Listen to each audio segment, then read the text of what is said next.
सेल्फीच्या नादात जीव गेल्याच्या अनेक घटना गेल्या काही दिवसात समोर येत आहे.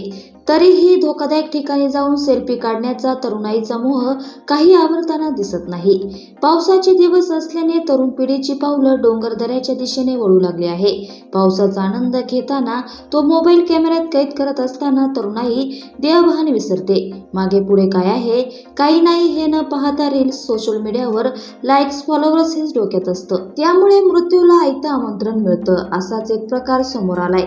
सेल्फीच्या नादात तरुणी खोल दरीत कोसळली, पण ट्रॅकर्समुळे तिला दुसरं आयुष्य मिळाले. सातारा येथील ठोसेघर रस्त्याला बोरणे घाट हा पर्यटकांचा आकर्षणाचा केंद्रबिंदू ठरलाय.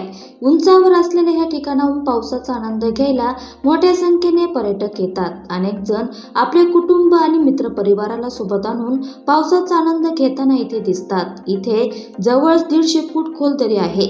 दरीच्या बाजूस कुणी जाऊ नये असे वारंवार सांगण्यात येते, पण पर्यटक याकडे सोयीस्कर दुर्लक्ष करताना दिसतात. यामुळे अनेकदा जीवावर बेतणारे प्रसंग ओढवताना दिसतात. ठोसेघर रस्त्याला बोरणे घाटात 5 मुले आणि 3 मुली पर्यटनासाठी गेली होती.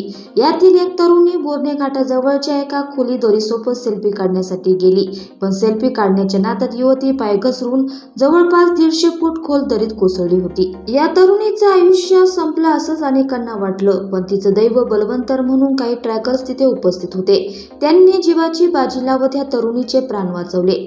शिवेंद्रसिंह राजे ट्रॅकर्स ग्रुपमुळे या तरुणीला नवीन आयुष्य मिळाले आहे.